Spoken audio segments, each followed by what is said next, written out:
That's right. We found out 1/5 of all roads across the United States are in rough condition and in need of repair. And of course, to repair those roads, it's going to take money. And we're finding out to secure those funds, it's difficult at the local and federal level. Born and raised in Mississippi, You'll just go back this way, get in the right lane. Brad White knows these roads inside and out. Mill Street is one of the main arteries here in downtown Jackson.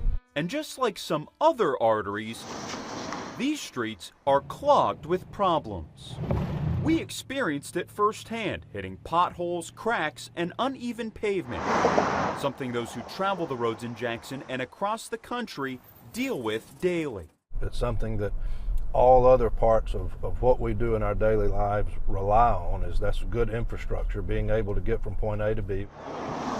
More than 18% of all roads in the U.S. are in poor condition based on their roughness score.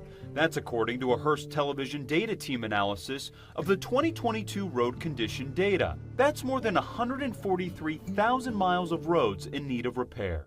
It takes a lot of money to purchase the asphalt and concrete and the equipment. Brad White knows the challenge of covering the costs. I'm the executive director of the Mississippi Department of Transportation. Do people ever call your agency and go, why haven't you fixed my local street? Oh yeah, everybody sees Department of Transportation and assumes that we're in charge of all roads and all bridges around the state, and that's not true.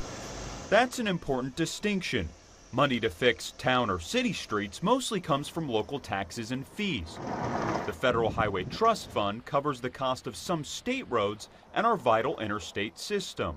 As population grows, as traffic grows, we need to have the revenue necessary to build out that system. Unfortunately, that takes a lot of money to do that. But the Highway Trust Fund's money is on the verge of drying up. The Subcommittee on Highway... Now, the House Transportation and Infrastructure Committee is meeting to solve the problem. The trust fund will run out of money again in mid-2028. The way it's designed is that if you use the road, there's a user fee that you're charged, and that's through fuel tax, whether that's diesel tax or gas tax. The committee will take the first steps. U.S. Congressman Sam Graves is chairman of the committee. We need to find a better way to collect those dollars. Every time you gas your car, about 18 cents per gallon is poured into the Highway Trust Fund. That hasn't been adjusted since 1993. For the last 2 decades, the fund has been spending more than what it's bringing in. To fill the gap, hundreds of billions of taxpayer dollars gets pulled from the general fund.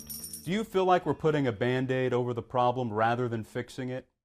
It is a Band-Aid when you use money from general revenue, and what that also means is that everybody's paying. So he's proposing a new, different solution. What it is a $250 registration fee annually for electric vehicles and a $100 registration fee for hybrid vehicles.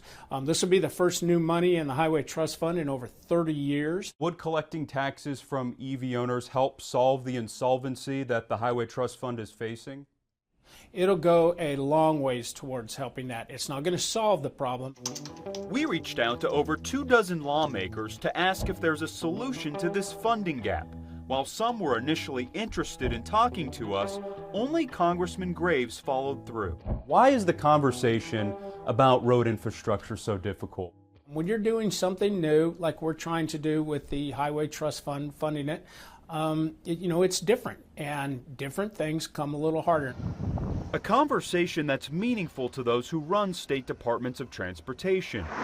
Because if the Highway Trust Fund runs out and there's no solution, roads will continue to get worse and remain unrepaired. Whether it's maintenance or whether it's new construction where you're advancing the system, that take time to build and to plan. And so we need recurring revenue that we can count on. In 2021, the Infrastructure Investment and Job Act was signed into law by the Biden administration. That act allocated $118 billion towards road infrastructure, and of course, it's expiring next year. Now, Congressman Graves tells us that the current administration is working on a new Infrastructure Act. They hope to have it written by the fall and hopefully signed into law by the new year. Reporting at the Capitol, I'm National Investigative Correspondent John Cardinale.